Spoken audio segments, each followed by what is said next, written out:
keep screwing this up, so hopefully this time I won't. But just praying. Anyway, in our society, we often create stereotypes. So most often people create this mental image and see athletes as dumb jocks and picture the so-called geeks as intelligent but nerdy, extremely small, weak, antisocial kids with no fashion sense. However, that myth couldn't be further from the truth.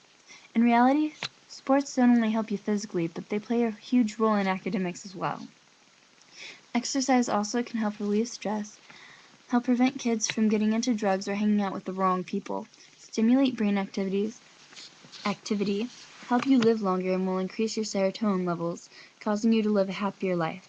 Adding on to that, according to the National Federation of High School Associations, sports only use up about 3% or usually less of the school's budget. The first thing I'd like to talk about is an obvious yet enormous issue in the United States: obesity. Health is an essential thing that people don't bother putting too much thought into. According to the Gallup Healthways Wellbeing Index in 2010, more than 36% of American adults were overweight and over 26% were obese. That means there were less than 62% of adults in the U.S. that were at a healthy weight or underweight. At this point, you may be wondering, what do unhealthy adults have to do with team sports? Well, according to the National Federation of High School Associations, kids who partake in athletic activities in senior high are more likely to eat and exercise in a healthy manner while young and continue their habits throughout adulthood.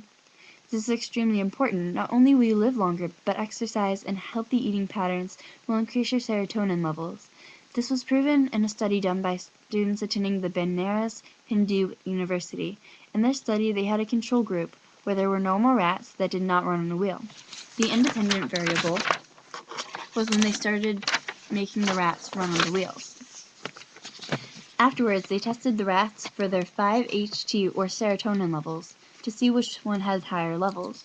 The study showed that the rats who exercised on the wheel had significantly higher 5-HT levels than the control rats. They found that exercise could actually cure most forms of depression and reduce stress levels. According to J.H. Rimmer, if you are in shape and exercise on a regular basis, you will be more easily motivated. You will also be at lesser risk for many serious health issues, and will be able to participate in higher impact activities. In addition, if you are planning on starting a family at any time in the future, then your health is a necessity. As shown in the article Exercising During the Second Trimester, lack of exercise during pregnancy can result in many issues, such as extra weight gain, above average blood pressure, increased pulse rate, high blood sugar levels, fatigue, lack of endurance, digestion problems, and emotional stress. By simply exercising during pregnancy, you will immediately feel more energetic, less stressed, and after a while longer start gaining weight at a healthier pace.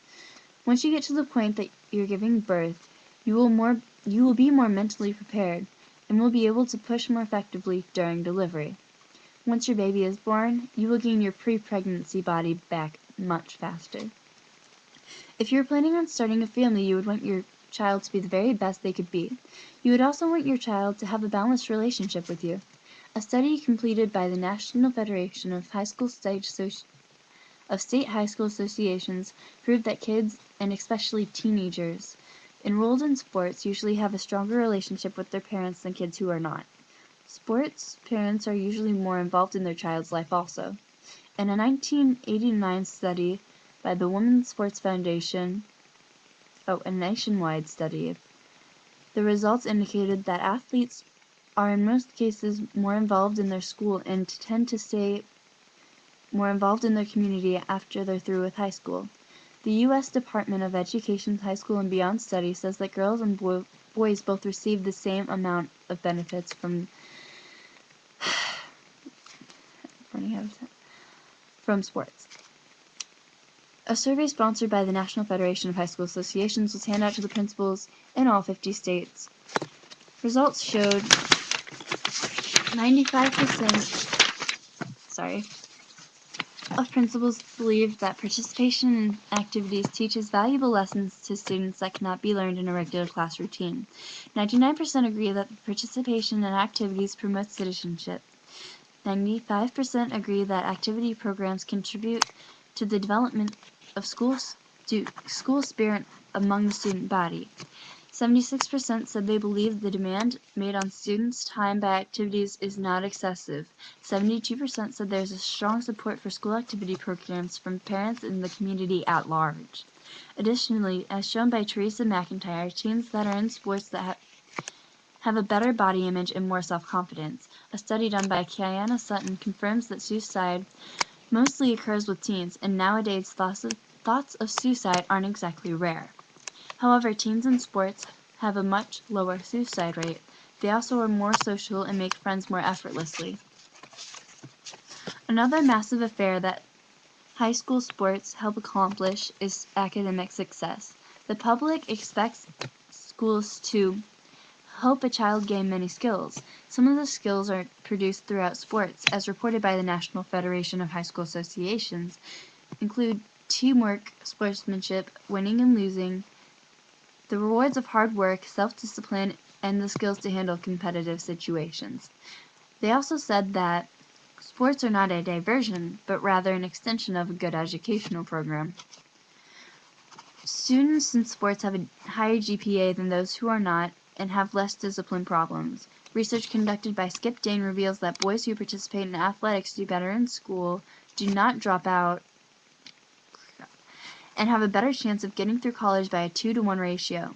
For girls, the ratio is 3-to-1. Another thing that helps athletes get through school is about 92% of participants do not abuse drugs or use alcohol.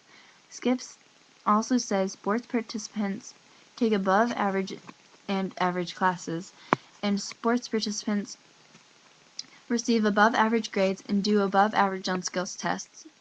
Adding more to that, in 1984, the Texas Education Agency wanted to see exactly how much athletics affected the failure rate in kids in high school. 46,140 pupils were chosen from 100 random high schools. 46% of the students not involved in a sport failed one or more of their classes, while only 23% of the athletes failed even one class. In addition, the American College Testing Service says that the SAT score isn't the first thing that colleges look at. The best indicator of a person's success is a person's independent, self-sustained venture. Teens that were more active in school activities and or had hobbies or jobs were found to be more likely to succeed. In a study done by Jack Dvorak, 19,000 college students demonstrated positive correlations between involvement in high school activity programs and measures of academic and intellectual performance. Lastly, according to Feats, D.L., and M.R. Weiss, females who are more involved in high school sports have higher ACT scores and manage their time better than those who did not participate in high school sports. Athletics also have a voluminous other benefits. For example, Hirashi T. shows in a study that attachment to school and involvement in school activities provides a containment against delinquent behaviors. This is basically a fancy way of saying that kids who are more involved in high school activities, including sports, are less likely to get in trouble. Kiana Sutton states that teens who are involved in athletics are less likely to get pregnant and more likely to delay their first sexual experience, and on average have less sexual partners in their lifetime than those who never participated in high school sports. Kiana also tells about how females in sports are less likely to partake in risky and or self-destructive behavior. Rich Lawrence's study showed girls are more likely to lash out if they don't have a safe, healthy outlet for their energy that sports provide. Now imagine a high school without sports. No pep rallies, no marching band during halftime, no cheering on your classmates, or anything. Sports and everything to do with them is gone. Students' GPA starts to decrease. They begin to start lashing out because they have no outlet. Kids begin to become obese, and hospitals are now filled with unhealthy human beings. People are crabby all the time, and the human life expectancy decreases dramatically. New technology stops coming out because nobody is motivated to invent, and people stop doing their jobs. Babies are being born deformed, and a significant amount of kids begin to get into drugs and alcohol and wild parties. Does this sound like a world worth living in? Now that you know more on the subject, the answer is clear. Athletics are important and fine arts should not be favored over high school sports.